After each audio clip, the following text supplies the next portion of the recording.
Buenas noches. Para mí es un gran placer volver a estar acá, como ya estuve otras veces. Y en realidad elegí esta pequeña introducción muy breve porque hay una frase muy conocida de la matemática que dice que la matemática es el arte de transformar café en teoremas. Y bueno, cada vez que vengo acá lo debo decir de la misma forma, pero creo que es el lugar más adecuado para esta actividad. Entonces, en ese sentido, bueno, también acá tuve la experiencia inversa, ¿no? De transformar teoremas en café, ¿no? De venir a dar algún curso y que en recompensa me dieran como regalito algún buen paquete de café. Bueno, pero como sea, como les dije, es un gusto muy grande estar acá. Bueno, tengo aquí muy buenos amigos de la universidad y agradecer especialmente la invitación de Ana Ochoa, con quien, bueno, ya me ha tocado compartir otra actividad hace unos años. Y la idea de hoy es hablar justamente sobre música. Yo, bueno, como sabrán o como habrán inferido de la presentación, en realidad sí, me dediqué a la música. De hecho, de alguna manera lo que voy a demostrar a lo largo de esta charla es que ya no me dedico más a la música y quizás van a entender por qué no me dedico más. Pero bueno, al margen de eso, digamos que hace unos poco más de 20 años yo todavía me dedicaba a dar conciertos y hacía bastantes viajes donde hacía conciertos de tango especialmente, y un poco ese es el origen de lo que voy a hablar hoy, ¿no? O sea, de alguna forma, quizás como dice el tango, voy a mostrarles un poquito que 20 años no es nada. Digamos, sí, aquel tango Volver, bueno, de hecho habla de volver con la frente marchita. Yo no sé si en mi caso es muy válido hablar de frente marchita, pero al menos seguro que está bastante más despejada que hace 20 años. Y justamente un poco la idea es contarles el origen de estas conexiones que yo quiero hacer entre música y matemática. O sea, no solamente que yo quiero hacer, sino que existen desde el punto de vista teórico y fundamentalmente en el tango, ¿no? O sea, explicar un poco cómo es que nace para mí esta conexión entre el tango y la matemática, esta conexión tan profunda. Pero en principio déjenme contarles un poco estos aspectos que les decía de la música en tanto teoría, ¿no? En tanto, digamos, bueno, tal como alguna vez dijera Borges al presentar un libro de matemática, él justamente lo comparaba la matemática con la música. Él decía que como la música, las matemáticas, a ver, ¿cómo es exactamente que lo decía? Como, la idea que pueden prescindir del universo, eso es lo que decía. Como la música, las matemáticas pueden prescindir del universo, cuyo ámbito comprenden y cuyas secretas leyes exploran, ¿no? Y de alguna manera, en ese sentido, la matemática está como más emparentada a la música que quizás que a otras artes, ¿no? La otra vez que hablé aquí, yo hice mis esfuerzos para mostrar que para mí la matemática puede perfectamente ser considerada dentro del campo de las artes, pero especialmente en la música. Y un poquito a modo de pequeño preámbulo musical, antes de meternos así en aspectos más, digamos, tangueros del asunto, quiero contarles un poco bueno, ¿quién fue el primer teórico de la música? El primer teórico de la música, al menos la música occidental, fue precisamente Pitágoras, ¿no? Porque Pitágoras, en realidad, lo que él descubrió son las leyes que rigen a la música. O sea, él construyó la primera versión de la escala musical, que es, bueno, salvo pequeñas correcciones, es prácticamente la misma que usamos ahora.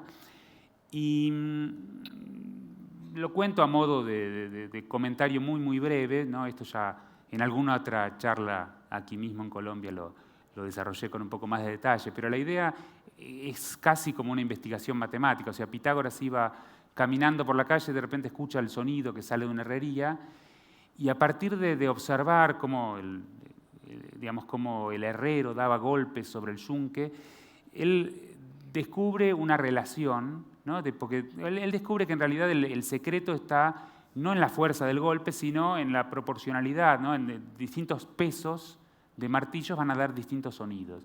Y descubre algo que después de alguna manera, aquí están los dibujitos de los experimentos que Pitágoras hizo, él después lo repitió llenando, por ejemplo, recipientes con líquidos a distintas alturas, y también probando con cuerdas, con vibraciones de cuerdas, ¿no? Ahí se muestra justamente donde él colgaba pesos, diferentes pesos de las cuerdas, y en base a eso estudiaba el sonido que se producía. Y lo que descubrió es que hay una regla matemática atrás de todo eso. O sea, en primer lugar, él, por ejemplo, digamos, cosa que puedo mostrar con la guitarra, por ejemplo, él dice, bueno, si tengo una cuerda, ¿sí? Esa cuerda, por ejemplo, no sé, la sexta cuerda de la guitarra produce un sonido. Si yo esa cuerda la parto por la mitad, o sea, lo que estoy haciendo es considerar la fracción de 2 sobre 1, o sea, partir la cuerda por la mitad, lo que va a hacer es duplicar la frecuencia, ¿no? Digamos, la cantidad de ondas que va a entrar por segundo, digamos, va a ser el doble. Y lo que él descubrió justamente es que esta fracción da la primera relación musical importante. O sea, parto la cuerda por la mitad y si uno escucha con cierta atención, bueno, lo que se produce es lo que uno podría llamar la misma nota. Diapasón es la palabra que usó Pitágoras. Justamente pasón en griego quiere decir todo. Entonces, es la misma nota, me refiero a que podemos hacer una identificación entre los dos sonidos. En realidad, un sonido es más agudo. Justamente la diferencia entre los dos es lo que hoy llamamos una octava. Pero por eso diapasón, la totalidad, está expresando en la idea de Pitágoras que ahí se va a desarrollar todos los sonidos van a estar entre una nota y la siguiente, que correspondería a la siguiente octava. Y a partir de eso, operando con fracciones simples, Pitágoras encuentra las distintas leyes, ¿no? Porque la siguiente fracción que él considera, ¿no? Bueno, había un motivo místico también. Pitágoras creía que todo en el mundo estaba conectado, con lo cual las fracciones que él elige no son cualquier cosa, pero no voy a entrar en detalles. La siguiente fracción que considera es 3 medios, que equivale a partir la cuerda en sus 2/3 partes. ¿Sí? Entonces, yo me quedo aquí con 1/3, corto la cuerda y esta otra parte, los 2/3, producen un sonido que Pitágoras llamó diapente. Diapente. Penta en griego quiere decir 5.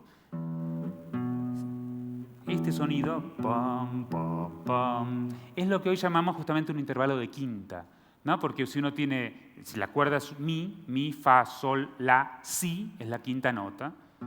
Y si uno se toma el trabajo de verificarlo, acá realmente midiendo, bueno, me cuesta hacerlo con las manos, pero digamos, midiendo con exactitud, eso corresponde realmente, esto es 1/3 y lo que queda son los 2/3. Y así se puede seguir y hacer toda una matemática de esto. En realidad no hace falta tanto. Si sigo un poco más, la siguiente fracción es 4/3. Pitágoras llamó a este intervalo diatesarón, tesera, tetra, es 4, justamente porque es un intervalo de cuarta, ¿no? Acá, por ejemplo, la cuarta parte, la cuarta parte correspondería justamente, si acá uno lo puede ver mejor, ¿no? Esta es la cuarta parte, 2 de estos me dan la mitad, ¿sí? La cuarta nota, en este caso, sería un la, mi, fa, sol, la. Bueno, ¿se escucha bien? Sí, ¿no? Justamente la idea es que con esto ya uno puede construir, más allá de que hay otras fracciones que Pitágoras consideró, o sea, él analizó los intervalos de esta manera, pero uno con esto ya puede construir la escala pitagórica. Y de hecho, fíjense que es más, con lo poquito que habíamos hecho, ya habríamos podido deducir que este intervalo iba a ser un intervalo de cuarta, porque fíjense, si uno corta, por ejemplo, la cuerda primero por la mitad, si uno corta, hago esta cuenta que hice antes, ¿no? O sea, corto la cuerda en sus 2/3 partes. Y luego de las 2/3 partes, ahora me quedo con las 3/4 partes, 3/4. Eso me daría, cuando yo hago la cuenta, si hago 3/2 multiplicado por 4/3, me queda justamente 2/1.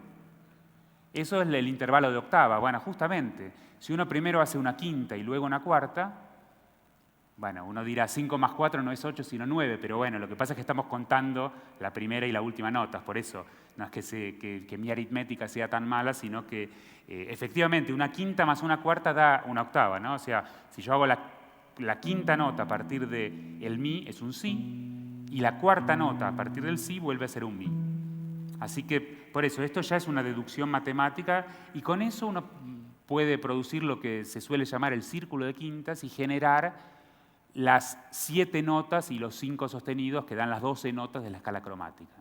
Es algo muy simple, no voy a entrar en detalles, pero, por ejemplo, todas las reglas de la armonía se deducen a partir de relaciones matemáticas. Hubo varios teóricos en la música que usaron esto como para realmente fundamentarlo. La escala de Pitágoras, como les dije, tiene un pequeño errorcito y hubo que modificarla. La manera de modificarla, que en realidad demoró unos cuantos siglos, pero también recurre a otra herramienta matemática. O sea, la escala que usamos actualmente es así porque en algún momento de la historia se inventaron los logaritmos. Pero bueno, sé que no es exactamente el tema principal que ustedes esperan escuchar en los logaritmos, así que voy a seguir con el resto de la charla. Esto, dicho sea de paso, corresponde a la época, o sea, es la escala temperada la que uno usa actualmente, y esto proviene ya de la época de Bach, del clave bien temperado, ¿no? Y la escala que usamos actualmente es un poquito posterior. Los logaritmos, digamos, son contemporáneos de Bach, pero la formulación final vino un poco después. Pero al margen de estas cuestiones que tienen que ver con la música, en cuanto a teoría musical, ¿no? En la cual, como les dije, el primer gran teórico fue Pitágoras, también hay aspectos de la música en tanto expresión y en tanto posibles usos matemáticos por distintos compositores. Y eso también uno lo va a encontrar a lo largo de la historia, ¿no? Por ejemplo, en Bach van a encontrar millones de elementos matemáticos, ¿no? Desde simetrías hasta juegos algunos que son directamente, por ejemplo, jugar con las letras de su propio nombre como notas musicales. Mozart, por ejemplo, tiene un vals que en realidad es un juego de dados, o sea, hay toda una tabla donde hay distintos compases preestablecidos y uno tira los dados y en base a la suerte de los dados se generan distintas composiciones. Más contemporáneo, por ejemplo, uno puede pensar en Béla Bartók, que empleó conceptos tales como el número de oro, los números de Fibonacci. Si uno se pone a analizar sus obras, va a ver que hay relaciones numéricas, ¿no? Por ejemplo, la cantidad de compases responde a los números de Fibonacci o aparece en eso, la relación áurea. Schoenberg, por ejemplo, inventó toda una axiomática para componer el llamado dodecafonismo, que tiene reglas matemáticas muy estrictas, ¿no? De cómo emplear esos 12 sonidos y cómo hacer transformaciones a partir de una secuencia inicial. En algún sentido, esto fue expresado ya por un compositor llamado Milton Babbitt, que él dijo que la música en realidad es un sistema, ¿sí? Un sistema de axiomas, definiciones y teoremas, tal como lo es la geometría de Euclides. Por ejemplo, otro ejemplo muy, muy lindo, que quizás podemos ver alguna imagen, hay un compositor llamado Xenakis, un compositor rumano en realidad, pero de origen griego, que trabajó con Le Corbusier, él era ingeniero aparte, y usó muchísimos elementos de matemática, ¿no? Tanto de teoría de probabilidades, procesos estocásticos, hasta, por ejemplo, en lo que se ve acá, teoría de juegos, ¿no? Esto, por más que parezca raro, no me atrevo a decir la partitura de una obra, pero digamos es el plan de una obra musical. Si uno lo ve, esto es una matriz de pago de un juego, ¿no? Una matriz que dice, bueno, en las filas está uno de los jugadores, en las columnas está el otro, y depende de cómo juegan, los numeritos esos que apenas se ven, dicen lo que le tiene que pagar un jugador al otro. Bueno, acá la gran novedad es que esto es una obra musical. Los jugadores son orquestas, entonces se ponen los dos directores, uno espaldas contra el otro, y juegan distintas estrategias. Las estrategias son simplemente, bueno, distintas cosas que pueden hacer con la música, desde tocar con distintos instrumentos hasta hacer distintos motivos rítmicos, y depende de cómo juega uno y el otro, bueno, va ganando una cierta cantidad de uno al otro hasta que la obra musical termina y ahí se dice quién es la orquesta ganadora. Esto es un ejemplo de una obra, obviamente, es dentro de la música contemporánea, que por supuesto que no tiene, o sea, esta partitura simplemente es un esquema, cada ejecución de la obra va a dar una obra diferente, ¿no? Pero bueno, ya como les decía, o sea, yo quería simplemente hacer un breve paso por cuestiones musicales más generales, antes de meternos en lo que realmente nos interesa, que es el tango. Y justamente acá, digamos, sé que estoy hablando ante una audiencia especializada en tango, sé que acá en Medellín el tango es algo como muy, muy importante, entonces por eso quería como hacer un pequeño recorrido en el cual los invito a acompañarme por distintos aspectos que fui como recolectando a lo largo de los años, de esos 20 años, en los cuales la guitarra no estuvo colgada en el ropero, como dice el tango, siguió estando así a diario conmigo, pero les cuento un poco cómo surge todo esto, porque justamente yo me dedicaba a la música clásica, ¿sí? y esas cosas, pero para viajar y dar conciertos en Europa, como que lo más sencillo para mí era, bueno, justamente tocar tango, ¿no? Era como muy llamativo. Entonces, en esa experiencia fue surgiendo esta idea mía de introducir aspectos matemáticos en el tango. Yo en principio, como le contaba hoy a Ana, a veces tenía que tocar, no sé, en Estocolmo, por ejemplo, entonces, claro, bueno, tocaba unos tangos, pero me gustaba también poder compartir, porque no es un aspecto menor, toda la filosofía del tango, ¿no? Está la música, está el baile, pero digamos que las letras y la filosofía del tango es muy importante. Entonces, en esa explicación que yo empecé a dar para tratar de que se comprenda lo que es el tango, empecé a introducir elementos matemáticos, de una manera más o menos natural, ¿no? Ahora voy a dar algunos ejemplos, pero en principio déjenme decirles que el tango se definió de muchas maneras, ¿no? Discépolo dijo que el tango es un pensamiento triste que se baila, y eso lo emparenta bastante con la matemática en el sentido, bueno, claramente lo de pensamiento no hay mucha discusión. Lo de triste creo que tampoco hay mucha discusión, ¿no? La matemática, bueno, provoca alguna que otra tristeza en los estudiantes a veces, pero bueno, y el tema del baile quizás sea el más discutible. Uno no está acostumbrado a ver gente bailando al son del teorema de Pitágoras, pero sin embargo alguno que otro me ha dicho que algún profesor lo ha hecho bailar en la secundaria con algunos teoremas difíciles. Pero al margen de eso, la experiencia matemática para mí es muy tanguera, ¿no? En su esencia. O sea, muchas veces yo pensaba, por ejemplo, bueno, ciertos aspectos que tienen que ver con la definición misma del tango y la definición misma de la matemática, ¿no? Cantor dijo que la esencia de la matemática es su libertad, cosa que parece casi un contrasentido cuando uno piensa, bueno, en la ciencia exacta y todo eso, pero justamente creo que esa frase es muy cierta. Y del tango se dijo algo parecido. El tango tiene una estructura rígida, pero en realidad Piazzolla dijo alguna vez que la esencia del tango es el rubato. El rubato justamente es una especie de libertad que uno se toma, ¿no? Que se contrapone a esa estructura rígida, porque esa estructura rígida, me refiero a la estructura rítmica, en realidad con el rubato uno permite modificarlo y quedarse, detenerse en una nota y como que hacer un fraseo diferente. Entonces, en un aspecto muy importante para mí la esencia tanto del tango como de la matemática es su libertad. Y también otro aspecto que para mí es importante, especialmente, bueno, los que nos dedicamos a la investigación en matemática lo vemos muy seguido, ¿no? La idea de dejarse llevar en matemática, ¿no?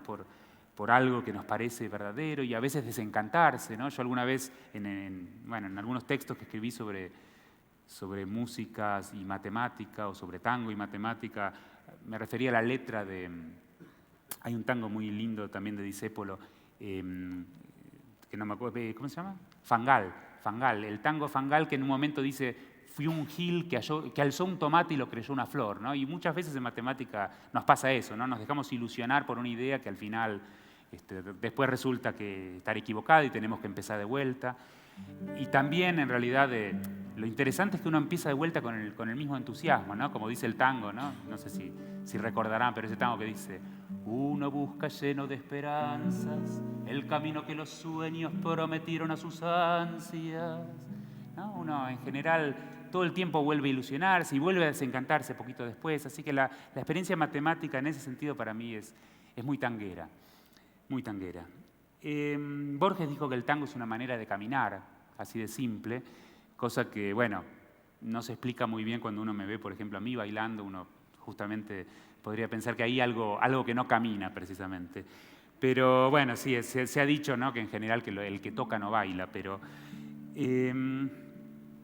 déjenme entonces referirme un poco a estas asociaciones que yo les digo que hacía en mis conciertos allá por Estocolmo y por esos lugares. Por ejemplo, para mí de manera muy natural, cuando yo tocaba el tango Fuimos, que es un tango muy, muy, muy lindo, que en algún momento dice: vete, no comprendes que te estás matando, no comprendes que te estoy llamando. Sí, este tango. Después justamente la frase que a mí me parece muy, muy matemática, después dice, ¿cómo era? Vete, no comprendes que te estoy salvando, no comprendes que te estoy amando. Y ahí yo lo veo como una idea crucial en el tango, en el tango y en la matemática, la paradoja. O sea, para mí esa paradoja de decirme, bueno, vete porque te estoy salvando, pero te estoy amando, entonces vete pero no te vayas, ¿no? Que alguna vez lo comparé con esa idea que aparece en la Biblia cuando Dios le dice a Abraham, bueno, vete de la casa de tus padres a la tierra que yo te mostraré, ¿no? Que, bueno, la tierra prometida, famosa. Es muy interesante porque la frase literalmente lo que dice es vete para ti. Y de alguna manera es como un mandato que le dice sé libre, ¿no? Y eso, en algún texto sobre improvisación, yo me acuerdo que había leído eso, ¿no? ¿Cómo hacer para seguir un mandato que nos, ¿no? Un mandato, digamos, cómo aprender a improvisar. Viene un profesor y nos dicen, bueno, sé espontáneo. ¿Y cómo hago eso, ¿no? O sea, si quiero no seguir ningún mandato, justamente lo primero que voy a hacer es no seguir el mandato que me dice que sea libre, que sea espontáneo. ¿Sí? Eso es una forma de la paradoja que aparece reflejada muy notoriamente en la matemática y en el tango, ¿no? Las demostraciones por el absurdo. Yo no puedo pensar en las demostraciones de Cantor por el absurdo sin recordar el tango de Cátulo Castillo, ¿no? Que dice: ya sé, no me digas, tenés razón, la vida es una herida absurda. Pero bueno, dejando de lado estas cuestiones, vamos a temas concretos que yo les quería contar. Dicho sea de paso, también yo les dije antes que en matemática uno a veces, bueno, es un gil que alza un tomate y lo crea una flor. En realidad, también cuando a uno le sale, hay una expresión que usamos mucho en Argentina que es creerse Gardel o ser Gardel, ¿no? O sea, una vez le sale una cuenta bien y bueno, y se cree Gardel. Por supuesto que no, quizás no sea muy atinado creerse Gardel aquí en Medellín, pero ese es otro aspecto específico que no estaba planeado, pero en Buenos Aires es muy común la expresión, ¿no? O sea, ser Gardel es ser lo más grande que hay. Bueno, pero voy a contarles una pequeña historia justamente para empezar esta serie de anécdotas matemático-tangueras. Quiero contarles algo que, bueno, le pondría como título, el título de un tango que se llama Desencuentro. Desencuentro es el tango que también canto un poquito para que se acuerden simplemente de cuál se trata, ¿no? Ese que dice: estás desorientado y no sabes qué trole hay que tomar para seguir. Y en ese desencuentro con la fe querés cruzar el mar y no podés. ¿Sí? Ese tango Desencuentro, que bueno, por empezar, por supuesto, estás desorientado y no sabes, por supuesto que refleja muchas veces lo que a uno le pasa ante una ecuación matemática, ¿sí? Pero no me refería a eso, me refería más bien a la idea de desencuentro a partir de una anécdota histórica que involucra a algunos de los más grandes matemáticos del siglo XX. En el año 1930 hubo una reunión en una ciudad alemana, una ciudad conocida, la ciudad de Königsberg, conocida por muchos aspectos, ¿no? De ahí surgieron varias personalidades muy importantes. Es la ciudad famosa donde surgió la teoría de grafos, que fue creada por Leonhard Euler. Pero en este caso se estaba reuniendo digamos, en la ciudad de Kaliningrado o Königsberg, se estaban reuniendo para hacer un homenaje a quien fue quizás el más grande matemático del siglo XX, el alemán Hilbert. Hilbert, realmente una personalidad muy especial, él digamos, su filosofía matemática correspondería a grandes rasgos a lo que hoy llamaríamos formalismo, que en algún sentido tenía la filosofía de que todas las verdades matemáticas se podían formalizar, ¿no? Dicho de manera sencilla, es como que hay herramientas formales para probar todas las verdades matemáticas, ¿no? No es exactamente así, pero para que se entienda. Y en esa conferencia famosa, en su honor, él dijo una frase muy, muy conocida, que después se repitió mucho, que justamente refleja este pensar de Hilbert. Él dijo, debemos saber, sabremos. ¿Sí? Debemos saber, sabremos en el sentido de que todavía no estaba completo el programa formalista, pero él como tenía la idea de que se iba a terminar de desarrollar. Y en ese sentido, estaba acá haciendo un poquito la melodía del tango El Choclo, porque en ese sentido a mí me parece que el personaje que surgió ahí es de alguna manera comparable al tango Burlón y Compadrito, ¿no? Acá, digamos que surgió un matemático Burlón y Compadrito que era nada menos que Gödel.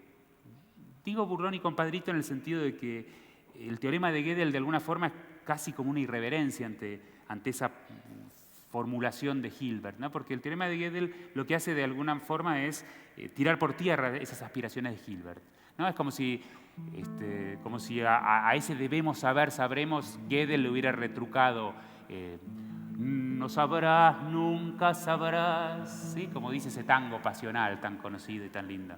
Porque realmente es así, o sea, lo que Gödel demuestra concretamente es que el programa de Hilbert no iba a tener éxito, porque dentro de la matemática,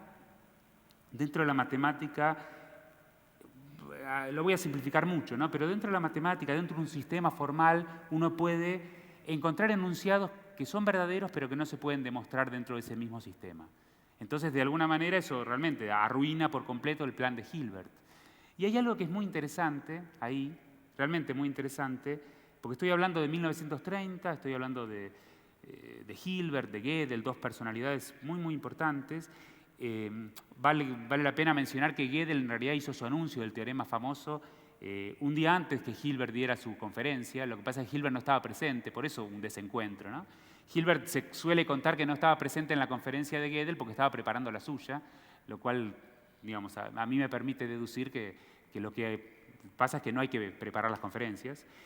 Pero justamente el argumento principal, lo voy a escribir simplemente para que se entienda, el argumento principal de este teorema tan lindo que es el teorema de Gödel es nuevamente una paradoja, que es la llamada paradoja de Epiménides, ¿sí? En realidad la paradoja de Epiménides o paradoja del mentiroso, ¿no? Epiménides, que era cretense, dijo todos los cretenses son mentirosos. O más fácil, yo digo que yo miento. Si lo que digo es verdad, entonces miento, y si lo que digo es mentira, entonces digo la verdad, ¿no? Entonces, digamos, un poco más formalmente es como si uno pudiera formular esta proposición. P es falsa. ¿Sí? Esto es una paradoja, la llamada paradoja de Epiménides. En realidad, para que realmente se produzca el efecto de Epiménides, porque esto es una paradoja, pero lo que hizo Gödel fue transformar esto en otro enunciado que diga más específicamente, P dice no ser demostrable, no es demostrable. Con esto, que obviamente requiere una buena dosis de formalización y de trabajo para que uno lo pueda realmente expresar matemáticamente, ¿sí? Pero esta es la paradoja de Epiménides incluida de alguna manera en la idea de Gödel. La idea principal del teorema de Gödel es esta. Y es muy interesante porque estoy refiriéndome justamente al año 1930, y en ese mismo año 1930, en otro lugar del mundo, en Buenos Aires, un compositor de tango componía este tango que seguro ustedes conocerán, que dice: verás que todo es mentira, verás que nada es amor, que al mundo nada le importa, gira, gira. Y justamente, 1930, el mismo año Gödel usaba la paradoja de Epimenides para su teorema y Enrique Santos Discépolo usaba la paradoja de Epimenides en esa primera oración de su estribillo. Verás que todo es mentira es precisamente lo mismo que decir, o sea, si todo es mentira, entonces también esto que estoy diciendo es mentira, ¿sí? Me parece interesante esta idea del, bueno, como les dije, ¿no? Del desencuentro entre Hilbert y Gödel, pero aparte este condimento adicional que le da el hecho de que ese mismo año en el tango estaba usándose una misma idea que en uno de los teoremas más famosos de la matemática. Bueno, esta es una de las historias que quería contar. Hay algunas más que, por ejemplo, la historia famosa, que también, para mí también es una escena sumamente tanguera, que es la escena de cuando digamos, los libros de historia dicen que ahí se creó la teoría de probabilidades, ¿no? En una muy, muy tanguera ciudad de París, en el siglo XVII, un caballero llamado Laméry acude a la casa de un importante matemático y filósofo llamado Pascal, ¿sí? Yo ahí, si uno lo quiere ambientar de manera tanguera, siempre pensaba en el tango Nada, que empieza diciendo: he llegado hasta tu casa, yo no sé cómo he podido. ¿Sí? Bueno, llega a su casa, a la casa de Pascal, y le hace una pregunta. La pregunta concreta, este personaje era un jugador, y claro, uno se imagina una escena, como les decía, ¿no? Una escena muy tanguera, en donde varios jugadores están jugando, y de repente llega lo que en Buenos Aires decimos la cana, la policía, y el juego se tiene que ver interrumpido. Entonces, ¿no? Araca la cana es un tango que justamente quiere decir eso: cuidado que viene la policía. Este caballero entonces va y le pregunta a Pascal con cierta preocupación cómo tienen que repartirse las apuestas cuando el juego es interrumpido así de golpe. Y bueno, la respuesta en realidad de Pascal es la misma que, de hecho, cambió correspondencia con otro matemático muy importante llamado Fermat. Es la misma respuesta, la misma conclusión a la que llegaron los dos. Y cuando se la transmitieron a este compañero de juegos, a este caballero tan misterioso, se sintió muy enojado, muy ofendido con la respuesta, y publicó un artículo donde declara la inutilidad de toda la ciencia, ¿sí? Pero bueno, esto es una historia aparte. Lo que me parece que viene al caso justamente es esta idea de que ahí surge en esta escena un poco tanguera la idea de probabilidades, que recién se formalizó mucho después en el siglo XX ya, ¿sí? Pero la teoría de probabilidades da lugar a un montón de aspectos matemáticos muy profundos, incluso todo el que tiene que ver, una vez más, con no sabrás, nunca sabrás, ¿no? O sea, a partir del azar, la probabilidad y todas estas cuestiones filosóficas que hay atrás, hay quienes llegaron a postular que el mundo es esencialmente incognoscible, ¿no? O sea, como que hay una verdad última que no vamos a saber.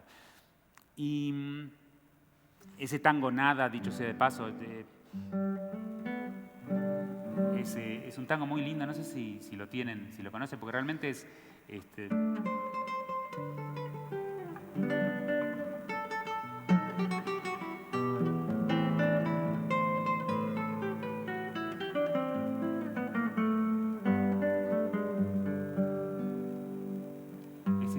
el estribillo les canto un poquito la letra para que la escuchen porque es muy bonita. Nada, nada queda en tu casa natal, solo telarañas que teje el yuyal y el rosal. Tampoco existe y es seguro que se ha muerto al irte tú. Todo es una cruz. Nada, nada más que tristeza y quietud. Nadie que me diga si vives aún, dónde estás, para decirte que hoy he vuelto arrepentido a buscar tu amor. Sí, este tango en realidad, justamente habla de uno de los conceptos matemáticos por excelencia, que es el concepto el concepto filosófico en realidad, la nada, pero uno lo relaciona rápidamente con el vacío, con el cero, y así como este es uno de los conceptos matemáticos cruciales, justamente el tango que empecé, con el que toqué un poquito al principio, también es una manera tanguera de expresar otro concepto matemático importante, ¿no?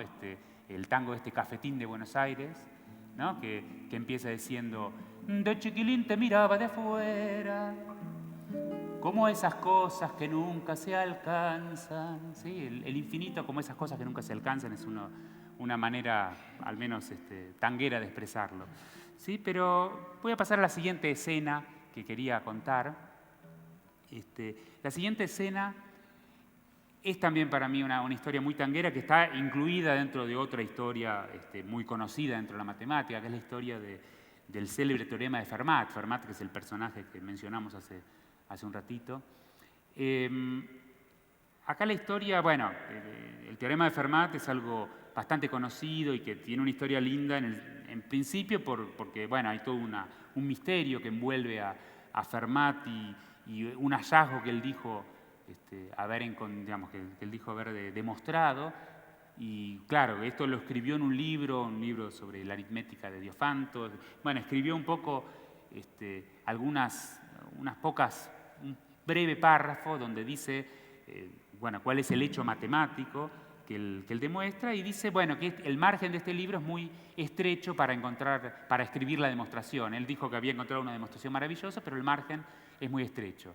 Y en realidad, claro que esto dio lugar a una historia muy larga, porque justamente después Fermat murió sin que se encontrara esa demostración, y hubo muchos intentos por demostrar esto que él dijo haber hallado, y nadie pudo. Y acá viene la historia tanguera, ¿no? Esa historia es bien conocida, pero esta pequeña subhistoria que voy a contar quizás no tanto, y me parece muy interesante. Es la historia de un alemán llamado Webskel, que en realidad era ingeniero, creo yo, o industrial, no me acuerdo exactamente a qué se dedicaba, pero tenía la matemática como una de las aficiones. Pero acá justamente cuenta que estaba muy apenado por un amor no correspondido, ¿no? Entonces, tan mal le cayó el tema que decidió suicidarse. Y de alguna forma esta historia, como en el mismo tango que toqué hace un ratito, Cafetín de Buenos Aires, en un momento ese tango habla de sabiondos y suicidas, ¿no? Justamente, de alguna manera, la historia esta que voy a contar de Webskel muestra que al final en algunas situaciones es mejor ser sabiondo que suicida. Justamente lo que cuenta es que estaba tan apenado por este amor no correspondido que decide suicidarse, y en particular, como ya mencioné, era alemán. Los alemanes son gente muy ordenada, muy prolija y rigurosa. Entonces dice, no me puedo suicidar sin antes poner todos mis asuntos en orden, ¿no? Entonces, lo que hace es de fijar una hora, ¿no? Como una cita con la muerte. Dice, a las 12 de la noche yo me voy a dar el tiro del final, como dice el tango. Y esto es muy interesante porque, claro, nuevamente, por ser alemán, los alemanes, aparte de ser ordenados, suelen ser muy eficientes. Entonces, claro, terminó todos sus asuntos, los terminó de resolver mucho antes que las 12 de la noche. Entonces le sobró, queda un poco mal decirlo en estos términos, pero justamente la idea era que le quedó un espacio para matar el tiempo, ¿no? Y justamente la cuestión es que se le ocurre matar el tiempo metiéndose un poco en la biblioteca, y ahí en la biblioteca empieza a hojear unos libros, y de pronto entre esos libros que empieza a hojear aparece así como, por casualidad quizás, justamente un libro donde se habla de estas ecuaciones de Diofanto y, concretamente cosas conectadas con el teorema de Fermat. Y el hecho es que ahí es donde, se distrae, empieza a pensar variantes de un enunciado que aparecía ahí, que no le quedaba del todo claro, hasta que finalmente lo que ve es que mira la hora, se le pasó la hora de la cita. Y por supuesto que nuevamente, tercera vez, por ser alemán, no puede llegar tarde a una cita. Entonces ahí en su autobiografía le escribe, dice que ahí descubrí que un problema difícil puede ser mucho más interesante que el amor de una mujer difícil. Y fue él el que estableció un premio de 100.000 marcos a quien demostrar el teorema de Fermat, y este premio lo ganó ya mucho tiempo después, como creo que 90 años después, un inglés llamado Wiles, ¿sí? Que se hizo muy famoso en 1992, terminó de demostrar el teorema que había sido enunciado en 1630 y algo, ¿sí? Es bastante interesante porque de alguna manera le debe la vida a la matemática. Él escribió eso, ¿no? Yo le debo la vida a la matemática tanto como Arquímedes le debe la muerte a la geometría. Eso no sé si lo conocerán, pero hay una historia que justamente dice que Arquímedes estaba desarrollando algún teorema matemático en la arena cuando fue la invasión a Siracusa de los romanos, Y un soldado romano, bueno, cuando le pisa la figura geométrica, Arquímedes protesta y entonces el soldado lo mata. ¿Sí? Y bueno, se suele decir que esa fue la única intervención de los romanos en la historia de la matemática. Se lo suele decir con un poco de malicia, pero digamos que en realidad es bastante cierto. Así que en ese sentido, esto lo escribí en uno de los capítulos del libro y ahí yo asociaba hay un tango que dice una canción que me mate la tristeza, que me borre, que me aturda. Esa canción en realidad yo acá lo reemplazaba por un teoremón que me mate la tristeza, ¿no? Porque de alguna manera, como dice otro tango, un tango de Gardel, ¿no? Por una cabeza, como era, borra la tristeza, calma la amargura. Muchas veces la matemática tiene ese efecto, ¿no? Acá este alemán, por distraerse con un teorema, con el teorema de Fermat, logró, logró que le importara más seguir viviendo y pensando en problemas difíciles, ¿no? Y puso ese premio para quien descubriera el teorema, para quien demostrara el teorema. Lo que no puso es un premio para quien lograra seducir a la chica. Eso ya es otra historia que no se cuenta. Bueno, y un poco para ir así como cerrando este pequeño paseo así matemático tanguero, les hablé de Piménides, hablé del azar. Bueno, el azar aparece no solamente en esta historia que mencioné, sino que aparece en muchos tangos. O sea, muchos tangos, por ejemplo, muchos de Gardel, hablan de los juegos de azar y ¿no? Bueno, también hablan de las carreras de caballos, pero esa idea es como muy, muy importante en el tango. Pero hay otra idea que para mí es también hasta más, como les decía, ¿no? Filosófica y que tiene de alguna forma también es central en la matemática, y que yo la mencioné mencioné la idea de la mentira cuando hablé de esta cuestión de la paradoja y de la paradoja de Piménides, pero yo creo que la mentira de alguna manera es central en la matemática en el siguiente sentido. Uno, en general, se ha dicho alguna vez que la lógica es el arte de equivocarse con confianza. Y esto tiene un sentido bastante profundo. Uno en realidad, cuando hace matemática, sabe que lo que está haciendo está lejos de lo que es la verdadera verdad. La verdadera verdad es religiosa. O sea, uno haciendo matemática no toca la verdadera verdad. Uno en realidad lo que hace con la matemática es construir mundos donde tiene un concepto relativo de verdad, ¿sí? Un concepto de, que la verdad es relativa al mundo, a este sistema de axiomas que yo me construí, pero en ese sentido funciona como la ficción. O sea, la matemática está compuesta por universos creados, ¿sí? Universos creados donde cada uno tiene sus propias verdades. Así como pueden coexistir geometrías diferentes, ¿no? Donde, una geometría se usa para explicar con mucha comodidad todo lo que tiene que ver con nuestro mundo, digamos, a escala humana, la geometría de Euclides, y de hecho se sigue usando exitosamente para muchas cosas.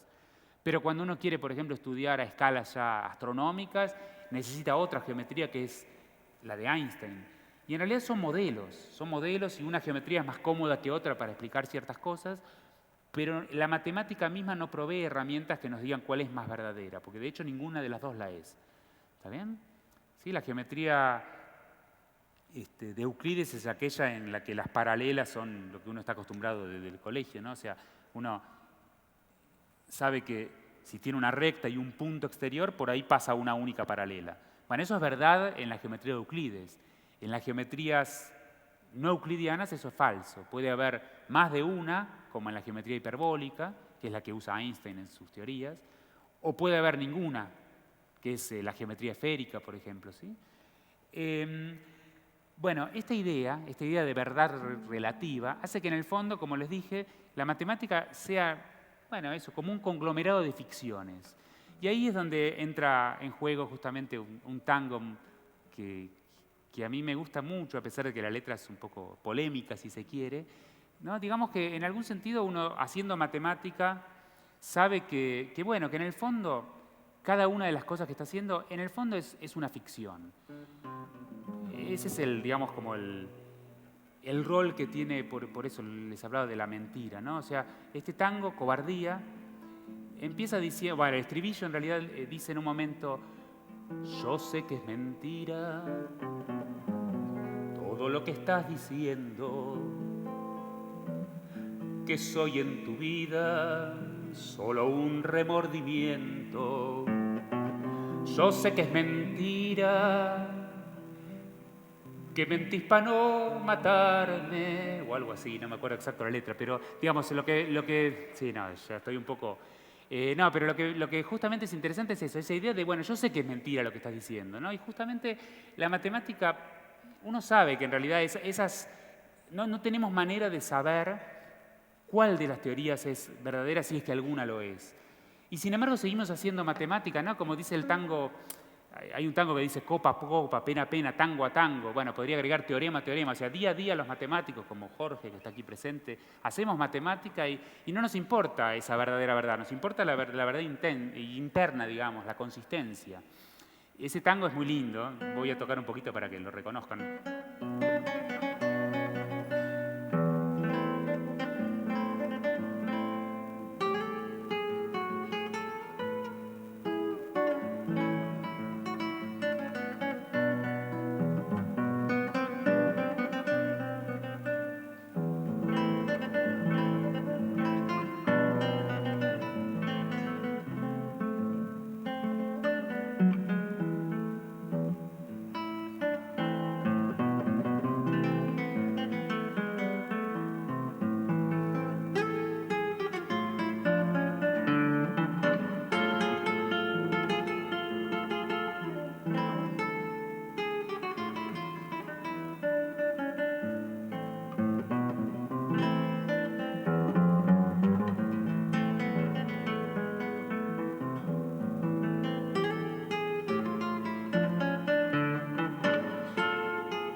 Che bandoneón, ese tango justamente dice ahí, copa, copa, pena, pena, tango, tango, ¿no? Y bueno, agregamos teorema, teorema, todo, seguimos haciendo, a pesar de que sea todo mentira, nosotros seguimos ahí todos los días y nos ponemos contentos cuando nos sale algo y bueno, y fuimos muchas veces giles que alzamos tomates y creemos que son flores y después volvemos a ilusionarnos y buscamos llenos de esperanza, ¿no? Esa es más o menos la cotidianidad intensa y emocionante de un matemático.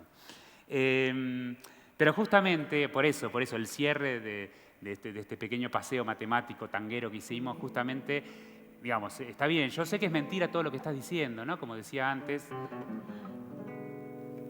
pero justamente lo que dice este tango y termina, este tango Cobardía, ¿no? Que soy en tu vida solo un remordimiento, bla, bla, bla, y finalmente dice lo que realmente importa, ¿no? Sé que es mentira todo lo que estás diciendo, pero la frase que cierra el tango dice, sin esa mentira no puedo vivir, ¿no? Y para mí eso representa la matemática y eso es lo que yo quería compartir con ustedes, ¿no? O sea, bueno, sí, es un conglomerado de ficciones, la matemática, pero sin eso no puedo vivir y la matemática está clavada en mí, como dice el tango pasional, y bueno, y a eso me dedico con mucho amor todos los días de mi vida. Sí, bueno, un poquito eso es lo que quería compartir. Ahora llegó el momento de irme con la matemática a otra parte, como se suele decir.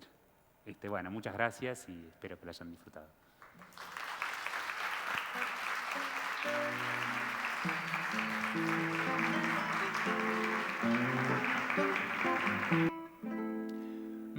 Malena canta el tango como ninguna y en cada verso pone su corazón a yuyo del suburbio. Su voz perfuma, Malena tiene pena de bandoneón. Tal vez allá en la infancia su voz de alondra tomó ese tono oscuro de callejón. ¿O acaso aquel romance que solo nombra cuando se pone triste con el alcohol? Malena canta el tango con voz de sombra. Malena tiene pena de bandoneón.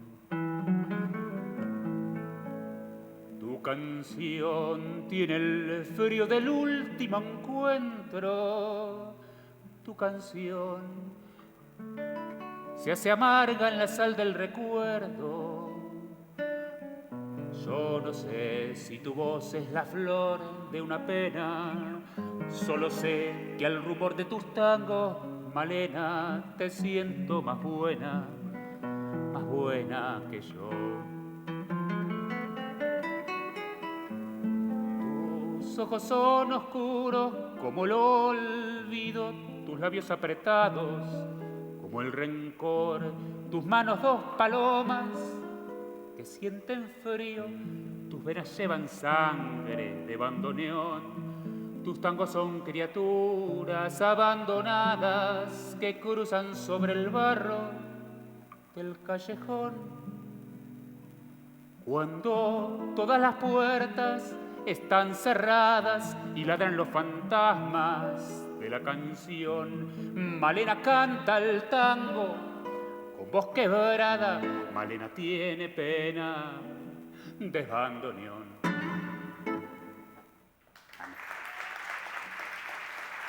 Muy bien. Muchas gracias.